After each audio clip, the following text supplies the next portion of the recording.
it's Kamala. Hi. Hey, Senator Harris, how you doing? Very well. How you doing? All right, this comedian Rickey Smiley. Welcome to the Rickey Smiley Morning Show. Thank you. It's so good to be with you. Glad to have you. Ladies and gentlemen, she is currently running for Vice President of the United States in one of the most controversial elections in history. Please welcome Senator Kamala Harris. Oh, thank you. It's great to be on the Rickey Smiley Morning Show. Glad to have you. Welcome to the room of the Omegas, member of Omega Psi Phi Fraternity Incorporated. Well, I congratulate all of my Q Psi Phi brothers for the leadership that you provide everywhere and across the nation and across the world. So greetings. Absolutely. A beautiful soror, member of Alpha Kappa Alpha Sorority Incorporated. Thank you so much for calling us this morning. And we know that you're in the middle of a confirmation hearing, Amy Coney Barrett, but I'm going to skip that question because we already know they're going to confirm her. Let's get down to the meat. Okay. All right, early voting is breaking records in some states already, and now people are talking about possible voter suppression, like in California with the unofficial ballot boxes that Republicans have put out, around the state. How can we ensure that our votes are counted? Well, first of all, it's critical that everybody vote early. And so vote by mail, if you can vote by mail in your state and get that in. Drop off your ballot at a drop box if you're in a state that has drop boxes. And if you must vote in person, vote early. And you can go to iwillvote.com to find out and make sure that you're registered and to find out the polling place that is closest to you, but also find out about instructions on how you can vote by mail. But again, Rickey, I'm just encouraging everybody to vote early because we want to make sure everybody has a plan to vote. Let's not leave it to the last minute. Right. Put it on your calendar and just make it happen. Right. But I've been getting photographs and text messages from friends all over the country. In particular, in the last day, I've been getting a lot from folks in Texas and Georgia who are standing in those lines. They've been showing me pictures of the lines, but people are in a good mood. They're visiting with each other in line. Right. And it's so worth it. It's so important. It is important. And, your road to this moment has taken you places most will never understand, being a woman, being black, and a prosecutor. What challenges have you faced that you feel will help you govern? Yeah, well, look, there is so much at stake, Rickey. And, even when you were talking about the Supreme Court, one of the biggest things that is at play in this election in terms of who wins is going to be access to health care. Absolutely. Access to health care. This coronavirus has killed over 210 million people, and we are looking at over 7 million cases, almost 8 million cases of people who have contracted the virus, and the people who are most vulnerable to it are folks with pre-existing conditions. We know black folks have 20% more likely to have asthma, 40% more likely to have high blood pressure. Black women 3 times more likely to have lupus than white women. We have so much at stake when it comes to access to health care. President Obama and Vice President Biden passed the Affordable Care Act, called Obamacare, and these Republicans have been so obsessed with trying to get rid of whatever Barack Obama created that they're in court right now trying to get rid of the Affordable Care Act. On the other hand, Joe Biden is saying, we'll keep it and we'll expand it because it brought access to health care for over 20 million people. Right. And so this is one of the things that's at stake right now. Right. And being a graduate of Howard and a member of the Divine Nine, what plan does the Biden-Harris administration have to assist the black community and help HBCUs continue to thrive? And I went to Alabama State, by the way. I went to Howard University, by the way. We know. Those of us who go to Howard are very proud. I know, right? Y'all are everywhere. You, Taraji, Anthony Anderson. Anthony Anderson just pledged Q, so. He did. Oh, I didn't know that. Good for him. So Anthony, yes, but he is also a proud Bison. Right. So Anthony Anderson, D.L. Hughley, same line. They line brothers, and George Clinton. So So we doing. How about that? So how about that? You know who else is Attorney Ben Crump. Absolutely. That's my friend. See, I love the fact I love this interview because I feel like we're from the same place. It's something about that divine nine, you know. So here's the thing. So Ricky, I when I gave my acceptance speech to be on the ticket after Joe asked me to run with him, I gave my acceptance speech and I said, and family is very important to me and the way I define family, and I went on the different ways of who is my family, and I said, and my divine nine, brothers and sisters. But wait, and all these reporters were looking at each other, the ones who normally cover, the White House, looking at each other, and they were like, what is that? And I was like, you're about to find out. I was waiting. And so that debate, which I thought was awesome. What was going through your head when you saw the fly? I have to tell you, I did see the fly. I did see it, and I just assumed it would fly away because it was a fly. I didn't want to embarrass the man, right, and make a deal out of it on the stage because there was too much to talk about, like the fact that they're trying to get rid of people's health care. Right. But it certainly was. I guess it turned out to be something that people talked about. But there was so much at stake. I mean, seriously, they're trying to.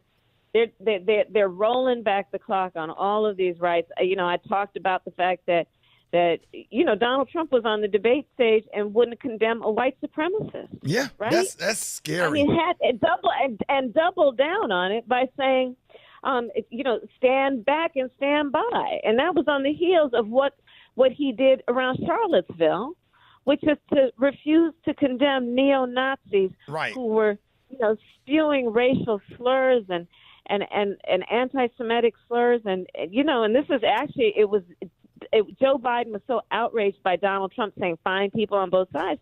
That's what got Joe in the race, to stand up and fight for the fact that you can't have a president of the United States condoning or saying that white supremacists are equal to peaceful protesters. Right. Do you think that outrage moderate Republicans and conservative Democrats and just like people that just kind of, do you think that okay, we got to get this guy out of office because we're going to put the principles of the country before party? I do believe that. I really do. I believe that, look, we all know that our country is without any question a work in progress.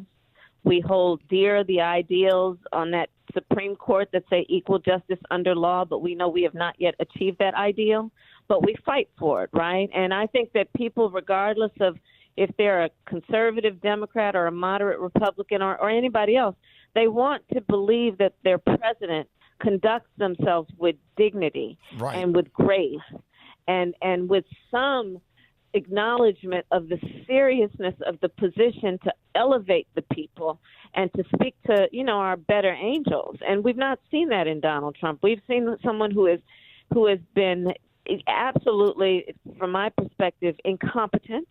At that debate, I said that we have witnessed the greatest failure of a presidential administration in the history of our country. It has been the greatest failure of a presidential administration. And you can't deny it when we're looking at over 215,000 people who have just died in the last several months. But the man still refuses to take seriously the coronavirus and tell people to wear a mask. Well, thank you so much for your time. We know you're running. We are so happy to have you on this show. Real quick for free. So Saturday night, you at home, you put in your CD. Are you choosing Atomic Dog or Set It Off? Atomic Dog. Hey! Atomic Dog. Yes, sir. Yes, sir. Wow. You feel. Thank you so much for this interview. Ladies and gentlemen, y'all give it up for Senator and future Vice President of the United States of America, Kamala Harris, y'all. Bye-bye. I'm Joe Biden, candidate for president, and I approve this message. Paid for by Biden for president. This is George Grace, 37th Grand Boss of Omega South Africa Incorporated. I want to give Senator Harris a shout out, and she just gave us one, and I want to let her know she's a credit to the African American community, and more so black women. I'm so proud of what she's doing and how she's handled it. And we can't change anything in this country until everybody gets out and voice their opinion on Election Day. This is George Smith with Omega South Africa Fraternity, and I want to thank Senator Harris for all the things that she's done for not only black folks in America, but also for America itself. Senator Harris, thank you so much for running. You have our support, and we want to let you know that we as Omegas are behind you 100%. This is Tony Grant, Spring 81, Zaza Chapter, South Carolina State University. My objective is to say to Senator Kamala Harris, we urge everybody to get out to vote. We're behind you, and we're praying for your successful election. This is Doug Nash, the Kappa Beta Russ College, Spring 92. I just want Kamala Harris just to know they strong, my sister. We're going to make this thing happen. We appreciate it. Root to the Q's, root to the Br's, root to the K's, and all the rest of the Divine Nine. Peace out. There it is, y'all. Rickey Smiley Morning Show. Wow. She started singing Atomic Dog, man. I'm tripping like... So I just interviewed Senator Kamala Harris, and she said, Atomic Dog. Then she said, bow, wow, wow, yippee, yo, yippee. Ah! Oh, yeah, she won me over with that one. Make sure y'all get out and vote. That's that nigga Terrell up there throwing the cap out the side, throwing the yos. Oh, man, that made my day right there. That's awesome, man. To interview the first potential African-American HBCU graduate, Vice President of the United States of America. That was awesome. I'm sitting in one of the greatest moments of my life. That was what a pleasure. What a pleasure. What a pleasure. And we pushing, man, if they win, man, she will become the first black Vice President of the United States. The Rickey Smiley Morning Show. It's the front page news. It's what's trending now.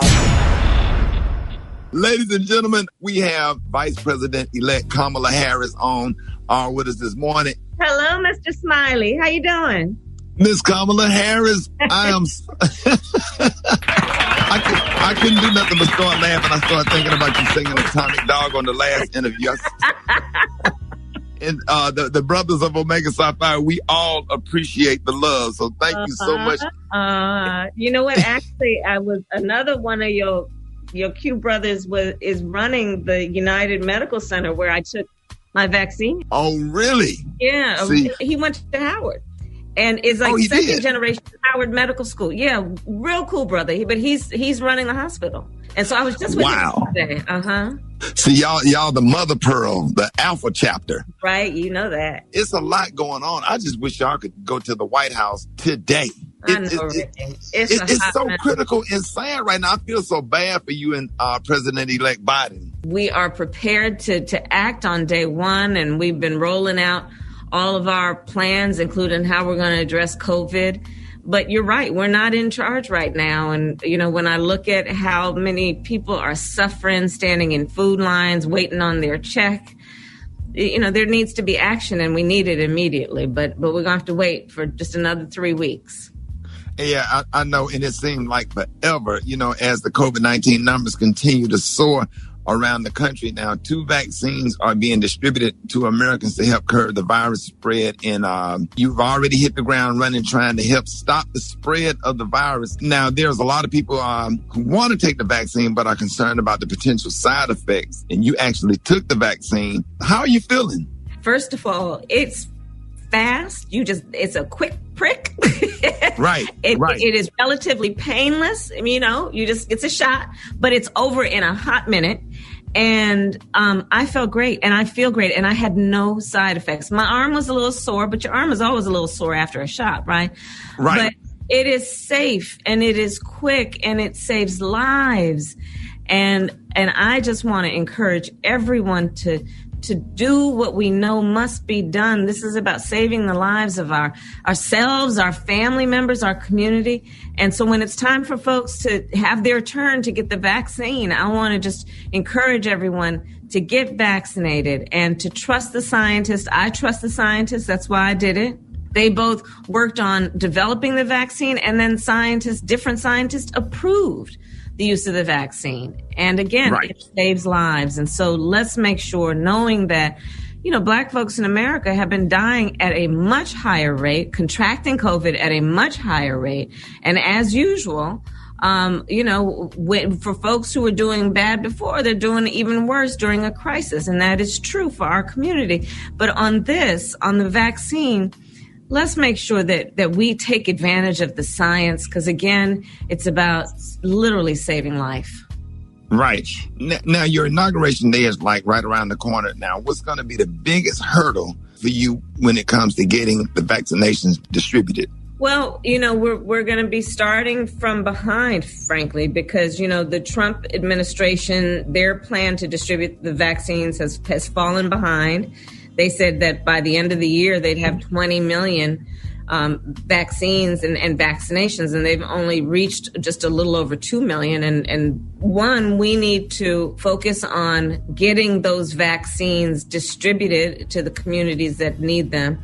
The president-elect Joe Biden and I are very committed to saying we need to take racial disparities into account and make sure that all people have access to the vaccinations, and including in so-called hard-to-reach communities, and that we do everything that is necessary. But the Trump administration has been falling behind, and I am worried that things may get worse before they get better. But we will spare no effort to provide the vaccines. And we're going to use the Defense Production Act, which is basically the law lets the president in times of crisis require the private industry to manufacture the things that we need to deal with the crisis. And so that's about encouraging American production of the stuff that we need to make sure that there are enough vials, that there are enough, rubber gloves, that there are enough masks, so that we can make sure that we have all the supplies to make sure everyone gets vaccinated. Right. Now, before you go, please remind the people who live in Georgia or have family in Georgia, what is at stake this Tuesday? The Senate runoff election is so important. Everything is at stake. Georgians will make a decision about the future course of our country. I'm only the second Black woman in the history of the United States Senate to be elected there. And sadly, when I leave to become vice president, there will be no Black women in the United States Senate. But I will tell you from my experience there, decisions about whether we're going to have meaningful relief for people who are out of work, decisions like whether we are going to support a public education system and the people who work in that system, decisions like whether we are going to have meaningful police reform and criminal justice reform. Those decisions get made in the United States Congress, and the United States Senate has an incredible power on whether or not those things happen. But we need the majority. And right now, Republicans are the majority. These two Senate races in Georgia, if we win, we take back the majority, which means we can push through legislation that is about protecting working people, protecting civil rights and equal rights. And so everything is at stake. And, Reverend Raphael Warnock is a son of Savannah. He is extraordinary. He preaches at the pulpit that Dr. Martin Luther King Jr. preached from. We have John Ossoff, who takes his role of leadership, patterned after watching the great John Lewis and knowing about that kind of civil servant and that kind of protector and fighter for civil rights. We need Georgians to know that what they did for Joe and me in that historical election, they can do again for Raphael Warnock and John Ossoff in that Senate race. Wow. Hey, and congratulations on everything. Thank you so much for always coming on the show. You're welcome. You have a home here on the Rickey Smiley Morning Show. Oh, it's so good to be with you. And Happy New Year. And Happy New Year to you. Everything. Just yes. Take care, be healthy, be safe. Ladies and gentlemen, please give it up for the next Vice President of the United States of America. That sounds good just to say, right? You know that. I know you haven't gotten used to that yet. That's ladies and gentlemen, VP-elect Kamala Harris. Thank you so much. Thank you, Rickey Smiley. I'll talk to you again soon. Did you see that post? People are talking. Here's what's trending on the Rickey Smiley Morning Show. Hey, Rickey Smiley, how are you? Good morning. How you doing? Good morning. I am well. How you doing? I'm so excited to have you on. Hey, by the way, side note, I just hosted the 69th Boulay for Alpha Kappa Alpha Sorority Incorporated. No kidding. Oh, you're going to live a long life. That's right. Dr. Glover was not having it. She said, you are hosting. I said, yes, ma'am. No problem. Yeah, no, yes. One should never say no to Dr. Glover. I know that's right. Ladies and gentlemen, we are so excited to have you on the show. Ladies and gentlemen, please help me welcome Vice President of the United States of America, Kamala Harris. Thank you. It's good to be back with you, Rickey Smiley. I'm glad to have you. Now, when you and President Biden won in November, it shook some historically red states to the core. And because of that, at least 24 states have passed laws this year that restrict access to the ballot box. You know, what do we need to do to slow down this trend? I'm so glad you brought that up. Well, first, let me say thank you to all your listeners, because folks stood in line, folks mailed in their ballots, put them in drop boxes, and it's because people voted that we were able to win. And what did folks get for voting? Well, they got $1,400 checks. What did folks get for voting? We got the child tax cut, which means that we are going to help lift half of America's children out of poverty, half of America's black children out of poverty. What did folks get for voting? We now have put $2.6 billion with a B dollars into our HBCUs. That's what folks got for putting the time in to planning to vote, registering to vote, and actually voting. So, Rickey, here's what I'll say. There are states all over our country that are trying to make it more difficult for people to vote because they saw what folks did the last time. Right. So now they're trying to make it more difficult for people to vote with the expectation that we won't vote. And as far as I'm concerned, stand up for your rights when people are trying to take them from you. And that's why right now I want to ask all your listeners, pay attention to what they're trying to do, and let's push back against it. Let's make sure that we are equipped with the knowledge of what is still the John Lewis fight, which is to maintain and fight for our right to vote, because there is so much at stake.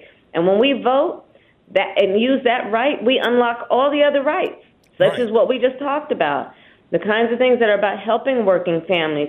It's dealing with what we need to do around reform and racial justice and social justice and equality. All that's at stake. Right. Now, in Georgia, you know, which has become the epicenter of the fight, groups have filed 9 lawsuits over legislation that was passed in late March. Can these laws be overturned before the crucial upcoming Senate race? Well, we're counting on, but you know, we have to wage this fight to protect our right to vote on every level. So it's going to be about litigation in the courts. It's going to be about pushing back against the legislation, like in Texas they're trying to do right now. I just met with the Texas legislature, pushing back against what they're trying to do. I mean, in Texas, they were trying to mess with souls to the polls. Wow. Right, and Sunday voting. And it's going to be about making sure and starting early that everyone is registered to vote, that people are organizing around giving people information about where they're registered to vote. We got to build the coalition. You know, recently I convened a bunch of disability rights advocates, you know, for everything from the, you know, in wheelchairs to our elderly, and making sure that we're advocating for their right to not have to stand in line for hours to vote, and for their right to be able to vote by mail. You know, I think about this, you know, of folks who are working 2 and 3 jobs.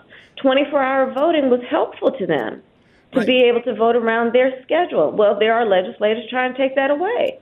People who are have disabilities or are homebound, their right to vote by mail. Well, people are trying to take that away. You know, a single parent, a father or mother who got 3 kids in the back seat and was able to vote by dropping his or her ballot in a drop box. Well, they're trying to take that away. Right. So let's educate folks and just remind us we can never take for granted any of the gains we've made in this fight for equality, for civil rights, and for justice. And right now, in many places in our country, these rights are under attack. Right. And we will not stand for it because we know what we get when we vote. We reduce child poverty in America. We put money into our HBCUs. We address the inequities that exist. It is because we voted last time that we're getting these things. Those $1,400 checks, if that election had turned out differently, I am positive that the kind of progress we've made would not have happened. That part. So what was the outcome of your meeting with the Texas Democrats who fled to D.C. trying to stop the GOP legislation from passing in their state? Well, it was first I wanted to thank them for their courage because, look, those folks, they stood up and they walked, they voted with their feet. They had the courage to leave Texas and come to D.C. knowing that it would be at risk to themselves, in particular, and in terms of their personal and political risk they took. But they did it, and they awakened a lot of people around the issue because of the courage of their conviction. So I started by thanking them because they're not only leaders in Texas on this issue of voting rights, they're national leaders, and we should applaud what they've done. And then we want to encourage them to continue to use their voices in a way that raises awareness about what's at stake and what's happening. Because, everyone's busy. It's summertime, and folks want to focus on other things. But these legislators in various states are literally quietly attempting to take away our rights, and we cannot let that happen. Right. Thank you so much for taking the time, to join us this morning. And we always love to hear from you. You can call us anytime. Ladies and gentlemen, y'all give it up for the Vice President of the United States of America, Kamala Harris. Thank you so much. Thank you, Rickey Smiley. You take care of yourself. I'll talk to you soon. Hey, you too. Take care. Bye-bye. Bye-bye. The Rickey Smiley Morning Show. It's the front page news. It's what's trending now. All right, y'all, it's always an honor and a pleasure to have special guests take time out of their busy schedules to join us on this show. Good morning. Hey, it's Kamala Harris. Madam Vice President, how you doing? I am well, Rickey. How are you? I'm doing good. I am so excited to have you. Ladies and gentlemen, y'all give it up and show your love for the Vice President of the United States, Kamala Harris. It's good to be with you, Rickey Smiley. It's good to be with you. Thank you so much for joining us. I know it's a lot going on, and after the President Biden and Vice President Harris won the 2020 election, states around the country like Georgia, Texas kind of created legislation making it harder for people to vote. And I saw you and President Biden speak in Atlanta on Tuesday as we gear up for some major local and national elections in the next 2 years. We all know that voter legislation is so important. Why is there a holdup in the United States Senate? Well, first of all, it's good to be back with you, Rickey. And I'll tell you, I think that we know that there are certain people who, frankly, get intimidated when we show our power. Right. And here's what I'm talking about. In 2020, you saw record numbers of people who voted. Record numbers. And for the people who didn't agree with how they voted and what they voted for, which, by the way, included things like extending the child tax credit so we could do what we did last year, which is lift almost half of black children out of poverty. People who didn't agree with the idea that we should be giving $1,400 checks to people who are out of work during the pandemic through no fault of their own. People who didn't agree with the idea that we say that big corporations should pay their fair share of taxes, but people who make less than $400,000 should not see an increase in their taxes. People who didn't like what folks voted for decided, hey, one way to change that is let's make it harder for people to vote. And so they started passing laws, including in states like Georgia, laws that make it against the law to give somebody who's standing in line to vote water and food. Right. Laws that would reduce the number of drop boxes. Why do folks need drop boxes? Well, imagine a single parent, a father or a mother, who's got those 3 bad kids in the back seat, and doesn't have time or the ability to stand in line to vote, but can certainly fill out the ballot at home and then drive by the drop box to drop it in the drop box, right? Right. And they want to make it more difficult. And so what we are doing right now is fighting against these laws, and the best way to do it is to pass legislation in the United States Congress to prohibit, to prevent, to not allow these states with their political agenda from making it more difficult for folks to vote. Right. And we talk a lot about what the GOP is blocking, but the administration has been able to aggressively appoint justices. Can you share some of the other wins that the GOP is not standing in the way of? Well, I'll tell you about a success we've had. Last year, our administration appointed more black women to the United States Courts of Appeals than ever in the history of any administration. Wow. I will repeat that. More black women to the Courts of Appeal than any other administration in the history of the United States. Imagine that. That's right? amazing. Well, right. And so that's what the people voted for when they stood in those lines, saying this is the kind of approach we want, which is we want equal representation everywhere, including in courts of law, in terms of who will be judges deciding some of the most significant issues that can impact us. And these are lifetime appointments, Madam Vice President? Let's not be fooled about what's at stake here and what motivates people. Right. And quickly before you leave, the biggest topic, of course, is Omicron. Oh, I can't even talk today. And how the latest surge, right, Omicron, and how the latest surge has people struggling to find COVID testing. If people are looking to order the free testing kits, where can they go? So to get the free test, well, first of all, we're sending out the free testing kits, and we're sending out 500 million are getting sent out. And we, for example, have been sending testing kits out to clinics and libraries. And so you can go online, you can actually Google to see where is the free test in your community, in your neighborhood. And it includes clinics, it includes libraries, because we want to make sure that everybody can have access to the test. We now have arranged so that your insurance will cover the test. So if you go pick up a test at a pharmacy. And ultimately, in addition to the tests, in addition to what we can do in terms of the pills that are now on the market that we have been working on to help people who already have COVID, who are looking at hospitalization or, God forbid, death, the bottom line that we have to keep reminding everybody is that get vaccinated, please. Get the booster.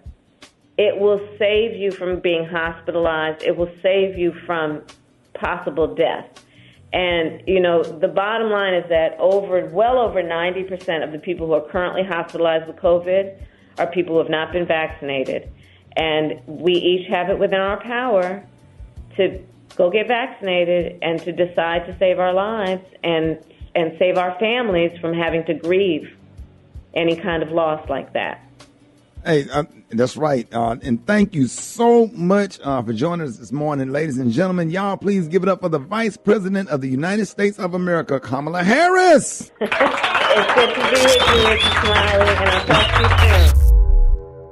The Rickey Smiley Morning Show. It's the front page news. It's what's trending now. Ladies and gentlemen, for March, we are honoring women that are breaking barriers and changing the game. So today we're going to honor this history maker. Please welcome the Vice President of the United States of America, Kamala Harris. Good morning, and thank you for joining us.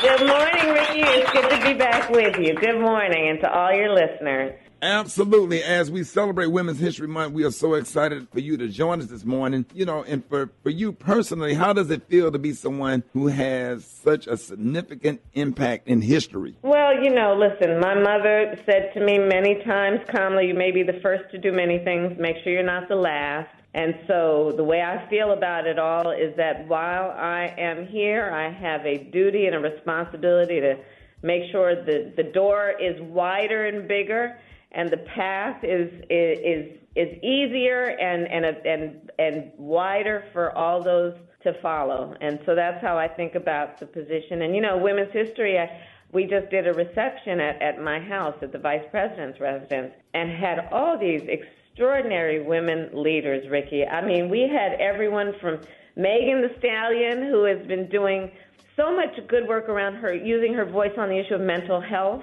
to Sandra Morgan, who was the first black woman to lead an NFL team, to astronauts and gold medal Olympians. And so being able to lift up all these women and these young women is really a joy and a blessing. That is so awesome. I'm so excited, just to be in the midst and celebrating Women's History Month. And now in the news recently, we keep hearing about banks closing and the FDIC is taking over. Should people be concerned about their money in the bank, and how does this affect the average person? Well, listen, first of all, we obviously want to pay attention to what's happening in the banking system always, right?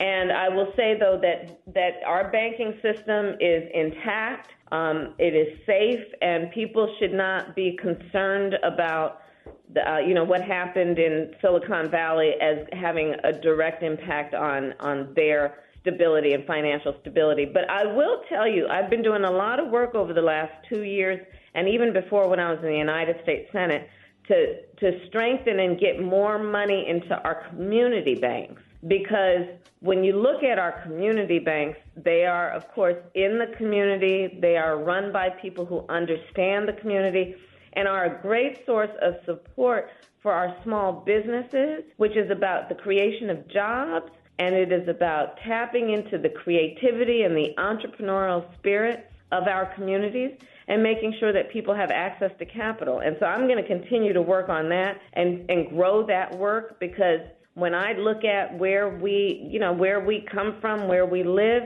our small business owners are not only leaders in business, they are community leaders, they are civic leaders, they support the local softball team, they mentor young people in the community, and I want to make sure that I can do as much as possible to increase access to capital for those who want to start a small business or grow their small business. Absolutely. And that's through the community banks.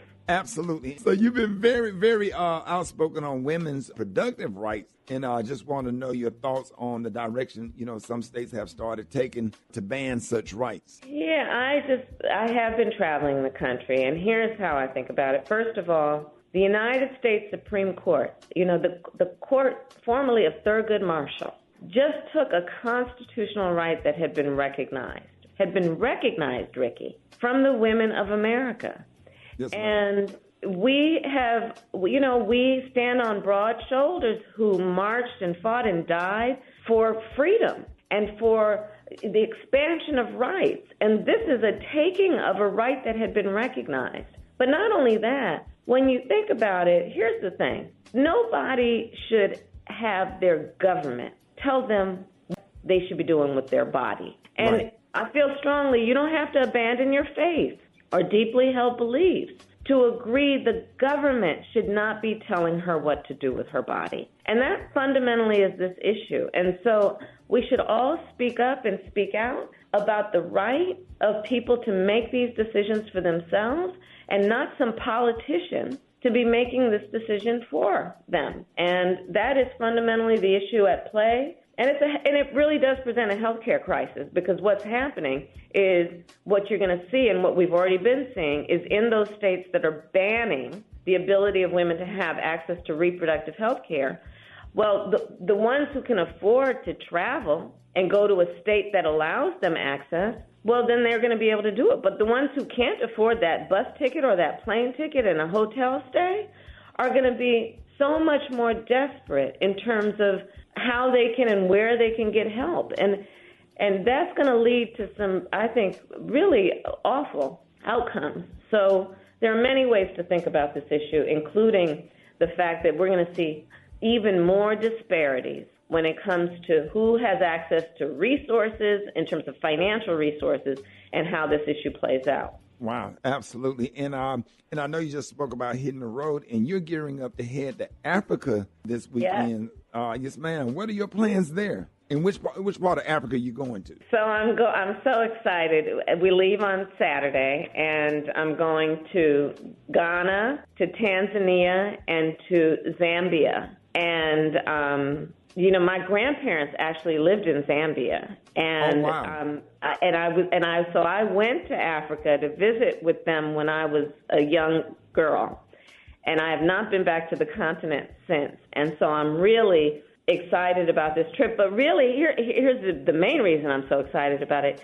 Ricky, the median age on the continent of Africa is 19. Oh, wow. 19.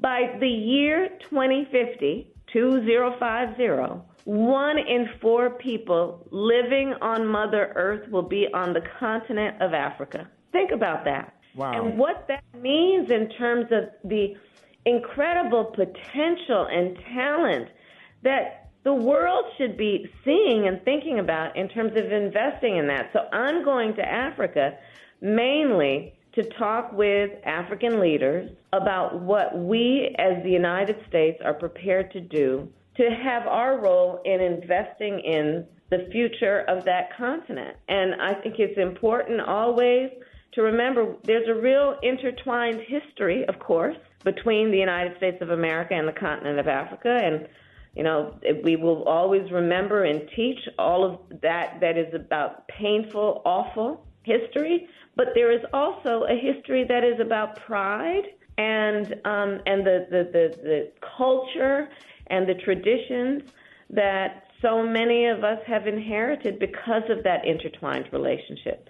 So I'm very excited about the trip. I wish you well, and thank you so much for always taking the time to come on the morning show from your Omega brother, from the brothers of Omega Psi Phi. You know we have that Greek affiliation. Indeed, and to all the brothers of all the Divine Nine fraternities, to all the sisters of all the Divine Nine sororities, I send you my thanks for your leadership and for your love, and I hope everyone is well. Oh, Vice President Harris, my daughter just pledged, AKA at Baylor University, Erin. Oh, really? What's her name?